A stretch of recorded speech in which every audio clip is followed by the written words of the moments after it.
Hi, everyone. Welcome back to the Tessa Tubbs Podcast, where leadership gets real, practical, and deeply personal. I'm your host, Tessa Tubbs, and I'm so glad you're here. Today, we're talking about something every leader wrestles with: feedback. Not the kind that sits buried in a performance review, but the kind that shapes who we become. And if we're honest, receiving feedback well can be one of the most challenging and defining aspects of leadership growth. Joining me today is Nigel Bristow, best-selling author, speaker, and thought leader in leadership development and feedback. With more than 3 decades of experience, Nigel has helped leaders and organizations worldwide transform how they give and receive feedback. And he's the author of the brilliant book, Feedback Breakthrough. Nigel, I'm thrilled to have you here. Well, thank you, Tessa, and thanks for that introduction.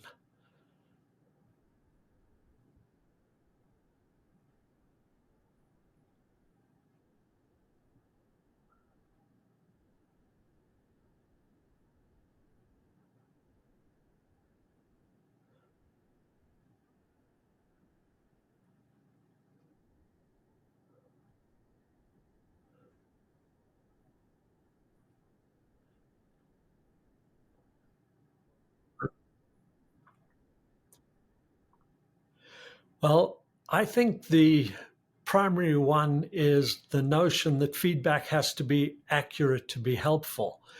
And it's understandable that we get trapped in this one because it makes common sense. That if you're going to make a decision, it's better to have accurate data than inaccurate data. And of course, if we've been to high school or college classes, we know that accurate data should be sought out to make our decisions. And so it makes common sense, but there's also a scientific backing to the idea that data should be accurate.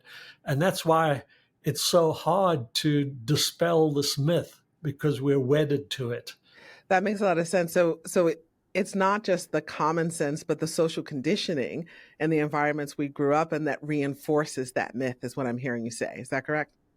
Absolutely. So tell us a little bit about the other 2 myths as well. Okay. The other myths are that the more someone cares, the more helpful their feedback is going to be, because they're going to approach it with more tact and understanding and care for your feelings. And I think that's a problem, because sometimes the best coaches and mentors will have a gruff exterior. They don't sugarcoat the truth.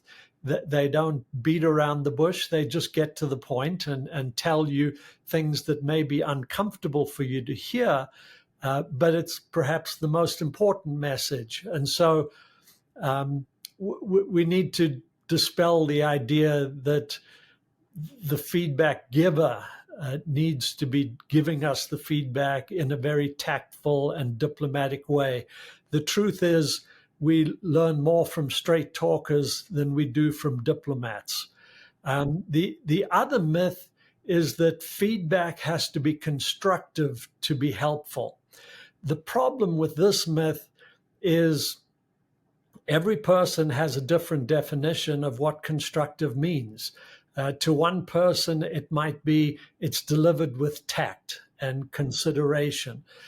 For another person, it's constructive if at the end we reach an agreement about next steps. And so because we each have our own unique definition of constructive, when the person giving it to us has a different definition of constructive, we give ourselves an out. The person who says, I'll take any feedback as long as it's constructive, really doesn't want any honest feedback at all. So those are the other 2. So I just want to invite our listening audience to take a moment to reflect on what Nigel has just shared. And I want to invite you to think about which of these myths might you personally relate to. Sometimes the biggest growth happens when we admit which stories we've been believing about feedback. So Nigel, you talk about this idea that feedback doesn't have to be accurate to be useful. That's a fascinating frame. I'd like for you to unpack that for us even more. How can inaccurate feedback still lead to meaningful growth? Okay. First, we've got to accept that all feedback is going to be based on perceptions. And we know from science and from common conversation that when you have witnesses to an accident, eyewitnesses, they're going to tell different stories. Some of the facts are going to be slightly different. Some of them are going to contradict each other. And so we've just got to acknowledge that there are going to be perceptions that aren't fully accurate, or let's put it another way, that aren't identical to our own self-perceptions of an event or our personality or our strengths or our performance. So we've got to get past the notion that it has to be accurate to be helpful. Here's something that I try to keep in mind. If you're honest, have integrity, and are reasonably intelligent, your career is more likely to be undermined by inaccurate perceptions of your behavior and performance than by accurate perceptions. And you don't have to agree with inaccurate perceptions, but you absolutely need to understand them, because until you understand them, you can't change them. And if you don't understand what they are and you don't change them, they're going to come back to haunt you. And so let me give you a concrete example. Let's say someone comes to me and gives me feedback that you're always submitting your reports late. Now, I know from experience that I never submit those reports late. And so I've got to ask myself the question, as they're giving me this feedback, how did she or he arrive at that conclusion? What caused it? Because I know I have the facts to prove that person wrong. Now, if I try to prove that person wrong, we're going to get into a debate and a fight, and it's not going to end well. But if I approach it with curiosity and ask myself, how did that person reach that conclusion? And if I perhaps ask some more clarifying questions, and if afterwards I might do a little bit of investigation myself, I might discover that there's something in the system that is causing this person to get the reports late. And then I've got to ask myself, who else is getting the reports late and may have drawn the same inaccurate conclusion that I'm irresponsible, I'm not doing my job? Maybe it's not that I have to change my behavior, but perhaps I need to go and speak to someone in IT about the system that is undermining us as a team, as a group, and is causing me to look bad. But if I fight the feedback, I'm never going to uncover this. And it's going to jeopardize my relationship with this person, perhaps, and perhaps undermine my image in the eyes of other people in the department. So I think there was one point in the conversation, you talked about how if someone is reasonably competent and capable and have above average intelligence, the odds that someone will have, that something in the system will undermine them is high. So I'm just curious, like, what's that based on? And can you unpack that a little bit further as well? Yeah, it's not that the system, that the odds of the system undermining them are high. It's the odds that if you don't understand those misperceptions, if you're not aware of them, then it's the probability that it's going to hurt you is very high. That's predicated on the notion that you don't understand those hidden perceptions. Yeah, and that resonates for me. A lot of the coaching work that I do, I spend time with my clients, helping them understand the difference between their identity versus their reputation. And so a lot of times, right, to your, following your illustration, I can identify as someone who's responsible and timely and gets my stuff in on time. But another person has a different experience. In your illustration, it could be a system break or what have you. But the point is, someone else has a different experience, and that different experience is predicated on data that is contrary to my identity. And if Right. I, sort of double down on my identity and I don't get curious about their experience of me, I don't realize that there's a reputation that may be different from my identity. And so, what I'm hearing you talk about is how to stay curious and open, that even when someone comes to give feedback that's different than how you see yourself, it's different how you identify. If you move into a place of curiosity to understand, you might learn there's a reputation that is not what you want or something you want to influence. But until you understand that disconnect or where that information's coming from, you're sort of stuck at an impasse. So stay curious, stay open, spend less time around the accuracy as much as it's about trying to understand. Correct. Yes. I love that idea because I think it shifts the focus from proving whether someone's right about us to asking what their perception reveals about our impact. And I think that's very powerful. But I feel remiss if I don't bring up a topic that I think people struggle with a lot today, which is the land of fake news and the land of, your truth is your truth. And so, what's that level of reasonableness in information and data? I hear this a lot between leaders who are, most of us are working in environments where we have 4, sometimes 5 generations in the workplace. And there's just different perceptions of what's valued, what's important. And that drives different lenses of what's good and what's not. How do you help people bridge that gap when there's just such misalignment that even when they're curious, the other person doesn't stay Right. curious with them? How do you support someone in that situation? Yeah, that's a tough one. I really think that if we compare it to what we may find on social media or out of politicians' mouths, we're in trouble, and that is because of motivations.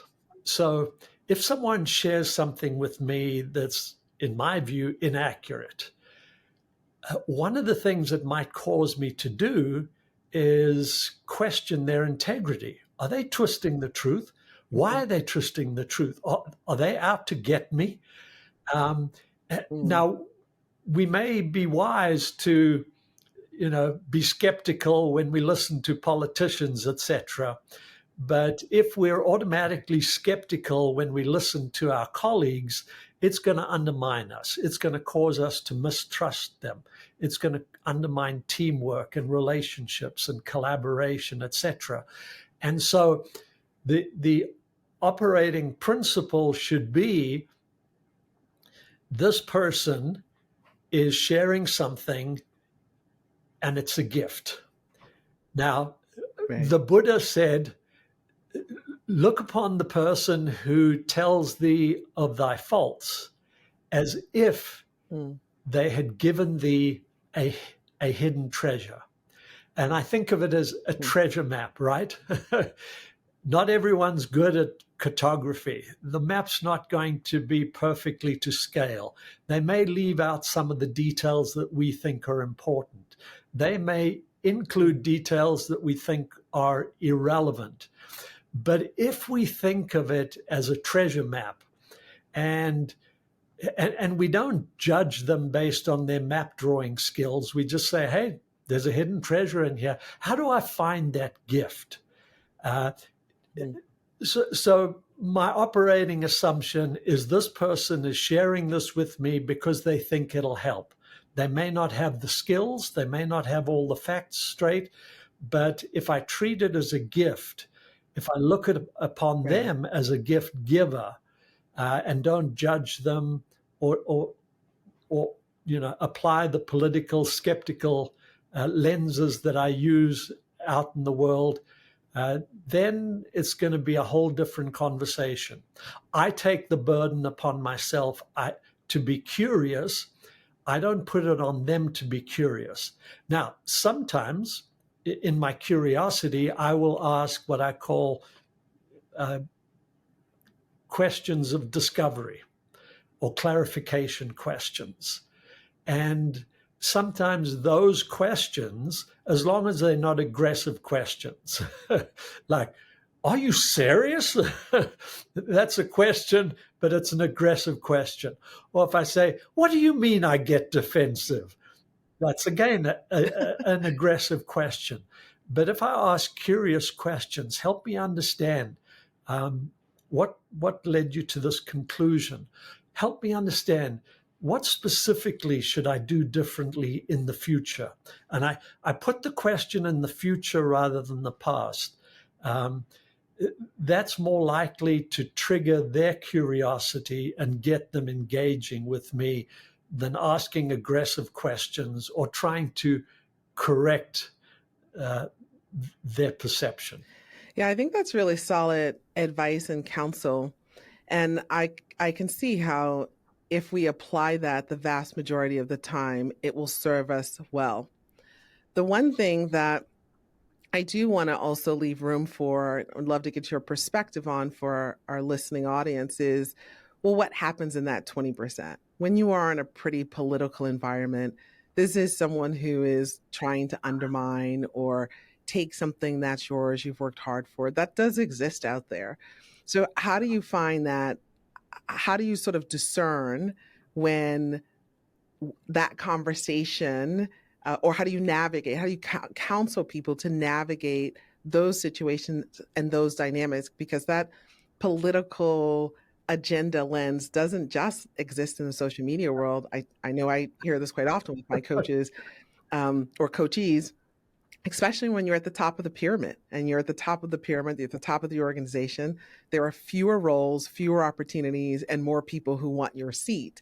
How do you counsel navigating that this, what's intended in most cases of constructive feedback, but in this case, it's really about getting in your head, tripping you up, et cetera? That's a great question and valid because there is that 20%.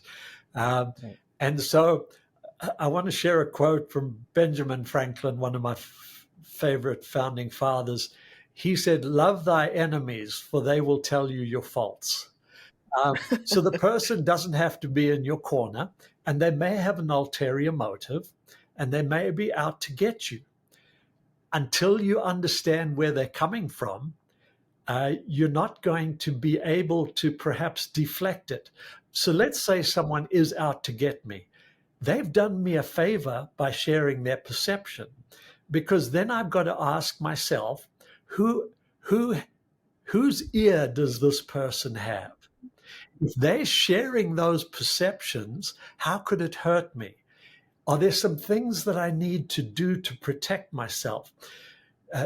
My definition of feedback is information about behavior and performance that we may use to help us achieve our goals. And I say may use. And it's information. It doesn't mean it's accurate. It doesn't mean it's good. It doesn't mean it's bad. It's just information that I use. And sometimes the information that I uncover by being curious is, this person is out to get me. Here's what they think about me. Here's the data they have about me. Then afterwards, I can go off on my own and say, okay, what damage control do I need to do? What do I need to do differently in the future so that this person doesn't become a threat to my career and my advancement? So yes, there's a small possibility they may be out to get you. There is still a treasure map in there, and you need to grasp it while you have them in front of you. That's excellent. And I love that distinction, right? That feedback, and I think this is something people do get confused with a lot, that feedback means I must change and incorporate. But feedback, like you said, is just information. I know even Yeah. as I like to incorporate assessment instruments, I like to incorporate 360 feedback mechanisms in my coaching session. But one of the questions I often ask or I raise with my coaches is, so what, who cares? Right? Like this is information. Now let's decide what we're going to do with this information. And in some Right. cases, it may mean a behavioral change.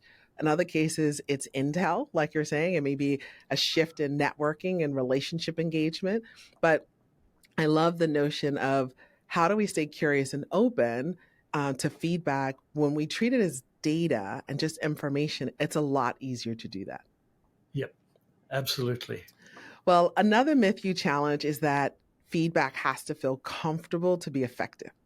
In fact, you say discomfort can be a sign that growth is actually happening.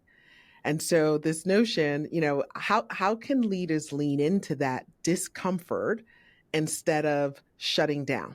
Yeah. It is going to make us uncomfortable. And I'll talk in terms of receiving feedback. Mm-hmm. Think about driving a car, right? When we first drive a car, we're somewhat uncomfortable. We're aware of the dangers, right? We're at an intersection, the traffic light turns green. If we go immediately, someone might be coming through the other side and they T-bone us. That could kill us, right? There's reason to feel discomfort when you get in a car. But what takes care of that discomfort? Well, one thing is practice, right? Repetition. But the other is we teach ourselves a few rules. And so, for example, with driving, I know the light has just turned green, but let me just quickly check my left and right to see that there isn't a car barreling down at 100 miles an hour that's 50 feet from the intersection that's likely to come through. So we take some steps. So here's some steps to make yourself more comfortable with receiving feedback. It's not going to eliminate the discomfort, but it'll take some out of it. First, stop waiting for feedback. Go and ask for it. That puts you in the driver's seat. And we always feel more comfortable when we're in the driver's seat than in the passenger seat because we have this notion that we're in control. Now, some of that may be an illusion. We don't control the other drivers on the road, but we always feel more comfortable when we're in the driver's seat. So start asking for it. Don't wait for it to come to you. You're in the driver's seat. Then how do you ask for feedback?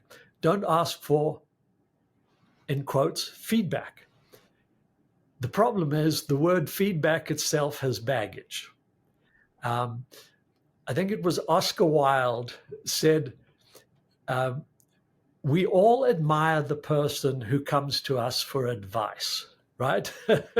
They're smart to come to us for advice. So when we're asking for feedback, don't ask for feedback. Say, hey, I'd like your advice on something.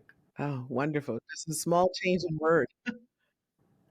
And then they're going to be more comfortable as well. So not only are you in the driver's seat feeling more comfortable, but they feel more comfortable because you're not putting them on the spot. Feedback gets people going to the past. Right.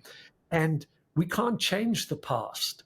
And so we both uncomfortable. They're uncomfortable because they say, well, if I give them feedback on this, they can't change it. It's a done deal. And when I get feedback on something in the past, I'm saying to myself, I can't change that. So what do I have to do to protect my self-image? I've got to defend myself. Right. So ask for feedback, but use the words input or advice and focus it on the future. So instead of saying, so what did you think of my presentation this morning? Say, I'm going to be giving a similar presentation next week. I'd really like your input on what I can do to better engage the audience. That makes you more comfortable and it makes them more comfortable. I like that. That small change in one word completely alters the conversation. And I think invites a lean in and a perspective. Like you said, the word feedback does carry a lot of baggage. Right. As you talk about that, one thought that comes to mind, and I'm interested in what you have to share with our audience. what happens, or how do you coach people to manage expectations that if you open yourself up to advice and you stay curious about feedback, um, that people then assume, oh, I've given you this and you're going to apply it. You're going to do exactly what I've said. You're going to turn it into action. But we were talking a lot about feedback or advice. It's information, it's data, it's not the decision. So, how do you manage that stakeholder relationship that what they share with you, they may or may not see in the future, that you leave yourself some room to make a decision versus alienating? Because a lot of times people share and they expect you're going to do exactly what advice they've given you or what input they've given you. Right.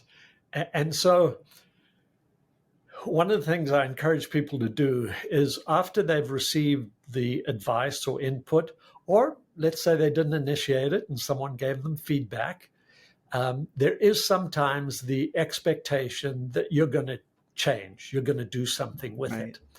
And so if at the end of the conversation you cannot commit to that, then you say to them, look, what you've shared with me is really important. I am trying to learn and grow, and I need some time to think through this and what I'm going to do.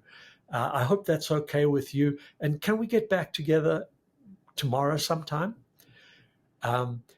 You're putting them on notice that you need to think about it. And then the next day, you go to them and you follow some specific steps. You say, yesterday you told me X, Y, and Z. And then you confirm. You say, did I understand you correctly? I want to make sure that I got what you said. If they confirm it, then you say, here's the process I've been going through. And by the way, I did get some input from other people so I could calibrate my thinking. And what I see in front of me is I've got two options based on your feedback. Here's option A and the pros and cons, and here's how I arrived at that. And here's option B and the pros and cons. And where I am right now, option B seems to fit my goals and where I'm going better than option A.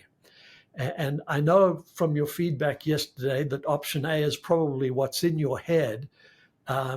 Option B is where I think I need to go based on my unique goals and input from others. So I'd like your response in terms of what you think about the two options and take it from there. That's how I would approach it. So I think that's a very helpful construct, particularly when you've solicited or received input, advice, feedback from a high stake relationship. There's a couple of places my head goes in that. One is, how do you navigate that? Because it's not just this dynamic of feedback, but there is sort of power and politics to navigate as well. How do you coach people to address when that advice or input has come from a boss or a second level manager, or someone with significantly more power than you in the ecosystem, where you may not have the same, or they may not feel like you have the same sort of rights to refusal, right? So that's one side of it. And the other side is just the speed at which we move at. You just won't always have time to do the circle back. So what can be done in the moment of the discussion that also manages expectations when you're not going to be able to do the circle back with everyone? Yeah. Okay. So if I can't circle back, then I follow pretty much the same process. Okay. I summarize. I ask, have I understood you correctly? And then I'd say, do you mind if I talk about the options that I see right now based on your feedback? And here's option A, and here are my concerns about it. Here's option B. Here's the pros and cons. And given my role in the organization, given my job description, given my goals for the year, I think option B would be a better option rather than option A. And before we end the conversation, I'd just like to get your perspective on those two options. Um, so a similar process, and then at the end, if they say, I'm not interested, just do it. Sometimes we just have to do it. Right, right. No, that's really good. I know even for me, I've, whether it's when I've been on the corporate side or sometimes even when I'm with clients and whether I'm soliciting guidance or advice or I get feedback, one of the tactics I often use is, first of all, I like to thank people for taking the time to share their perspective. I really appreciate that. The other thing I find has been helpful is I'll say, you know what, I want to think about that because there are a couple of other factors I need to take in consideration, but where I can incorporate your advice, I will. And Yes. that just gives me an out to say, all right, I've heard you. I like your suggestion of active listening, reflecting back to make sure I've heard what they're conveying. I do find that that works really well. But sometimes, sometimes I'm just talking to someone who wants to be heard and I value their perspective, but I also know I can't do a lot with what they're saying in mass. And so I don't want to diminish or create a situation where they're less willing to give advice in the future because they don't feel heard, right? Yeah. So that's one of my tactics is I do practice the active listening. I thank people for their feedback. And particularly if I get a contrarian viewpoint, I actually really emphasize gratitude. And I'll say, we live in a society where people like to hear hear happy, good things and hear things that confirm how they see the world. I really appreciate you bringing a different viewpoint to the table because I grow from that. And then I'll say, like I said, I'll look for if I can incorporate this with other things that I'm considering, I will, but I really appreciate you taking the time to share that.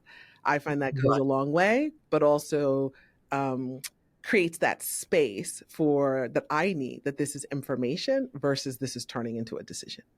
Right. So let me overlay something on what you said because I really like it and I wholeheartedly endorse it. I use the metaphor of a gift, and I don't use it lightly, and I don't use it to be cute. I use it because it's instructive. What's the first thing you say to someone when they bring you this box that's wrapped with a bow on it? You say thank you. Right. Guess what? Feedback, you do the same. Right. What do you then do? Your curiosity says, I wonder what's in the box. Of course. Well, curiosity kicks in with feedback as well. Right. You open it, you discover what's inside it. Once you know what's inside it, what do? You thank them again. And you tell them how you're going to use it, right? You hold up the sweater. Wow, I love it. Thanksgiving's, lunch is soon, and I plan to wear it at Thanksgiving. We say something similar with feedback, how we're going to use it. Now, sometimes we get a gift that we don't think we're going to use. But what do? We still thank the person.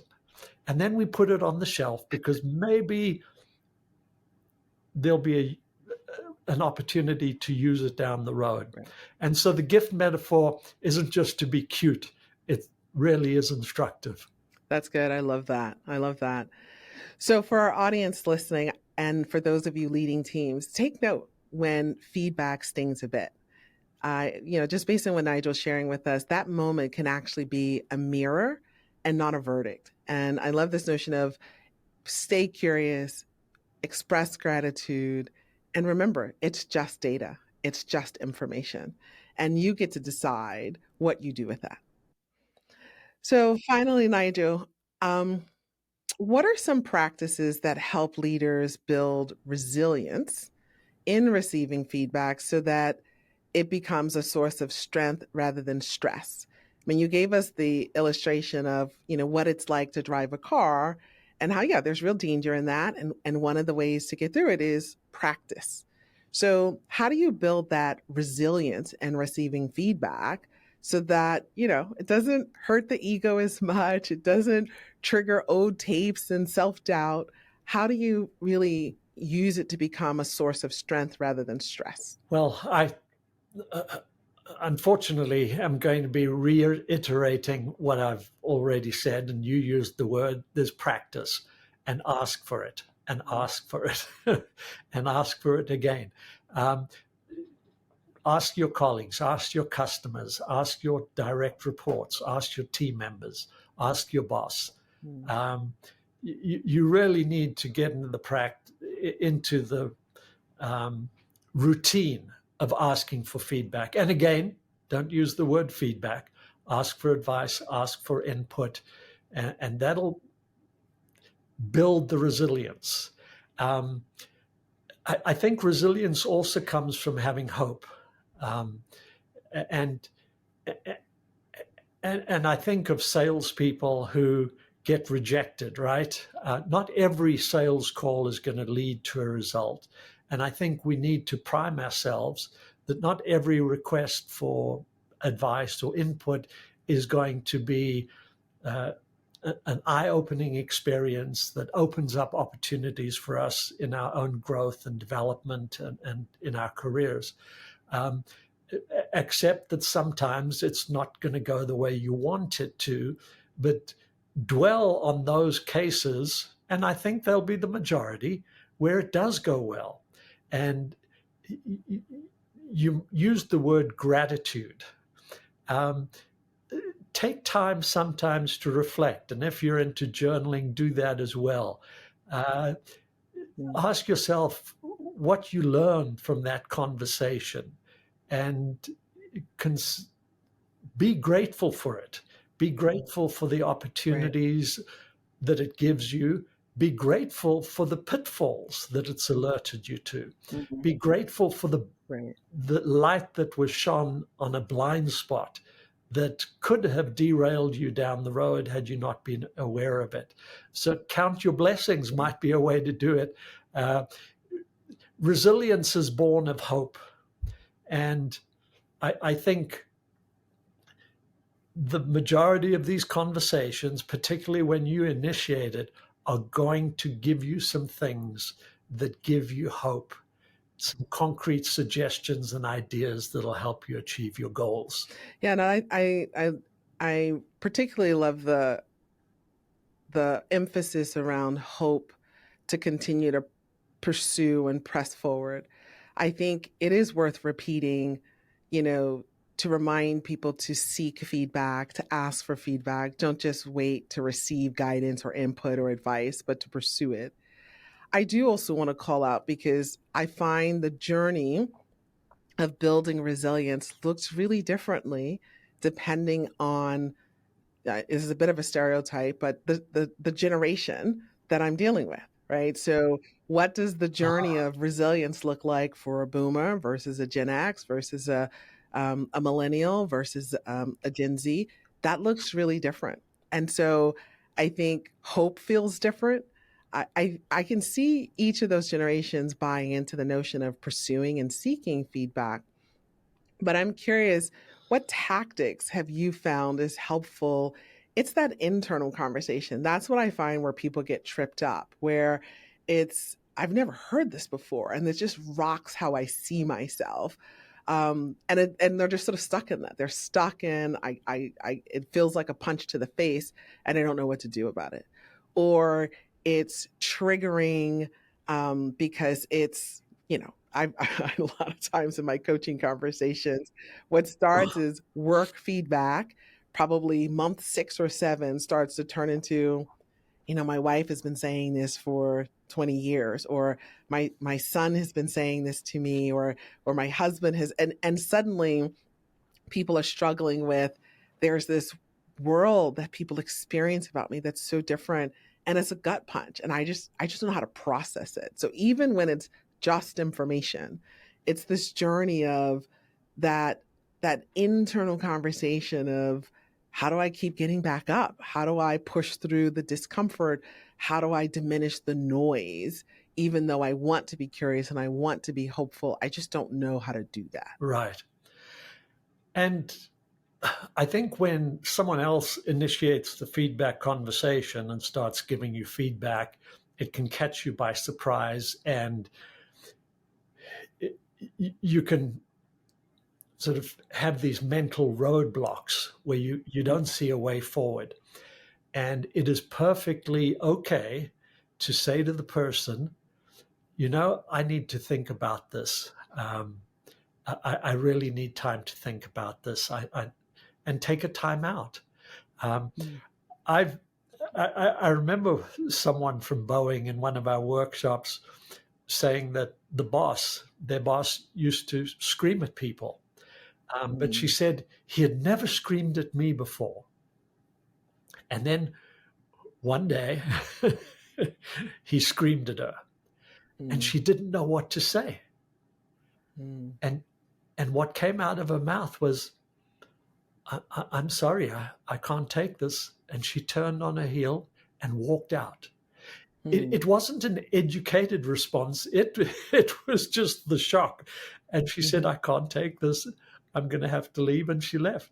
And the next day, the boss came to her and apologized to her for screaming. So sometimes we do need to take a time out, and there are different ways to request the time out. And then we need time to process it when we're on our own, perhaps at home with a glass of wine in our hand.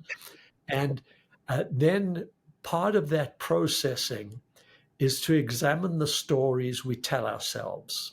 One of the things that hurts our resilience and our ability to process feedback is we tell ourselves the worst stories. We say, she's out to get me. He hates me. And maybe when we take a time out, we give ourselves the space where we feel safe, and we could say, what else could this mean? Right. Could it mean he had a rough night? His kids are acting up. Yep. And so he took it out on me. Could it mean that he's been bottling this up for a long time and he was stressed, and so he blurted it out without really thinking? So cut them some slack. They're not going to always do it right. Reframe or tell yourself different stories. Psychologically, this has been proven to be a game changer. When we examine the stories we tell ourselves and replace them with positive stories. So instead of he wants to put me down or he wants to embarrass me, we say she's giving me information that has the potential to help me. And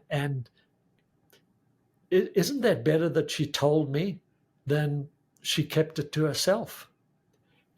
Who's the person who respects me more?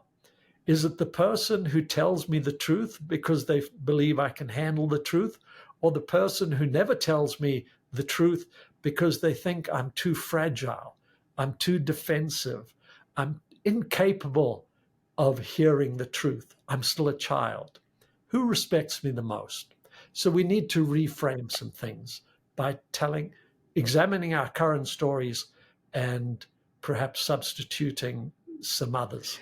Yeah, and I think this is very helpful because we're all on the continuum of this. And I think in some cases, it's exactly what you've just described, where how do we reframe? How do we cut our feedback giver or advice giver some slack, particularly whether they come to us unsolicited or not. I think also, there are times, like you said, we need to pause and step back and step away from a conversation, particularly if it's inappropriate and unprofessional and how that advice or input is being given. Right. Or it may be professional and it may be appropriate, but I'm just not in the right place. I just, came from the hospital or my mother's in the middle of chemo treatment and I just am not in the headspace to have this conversation, right? So I think it's really being able to take ownership of what you need at a point in time. I also would encourage, there's this balance between self-reflection and trying to process and sort through the information, and where we need help from others, right? So whether it's a trusted friend, a trusted coworker, it could be an HR person, it could be a coach, it could be a therapist. Sometimes we do need help from others to navigate feedback or inputs that we're getting.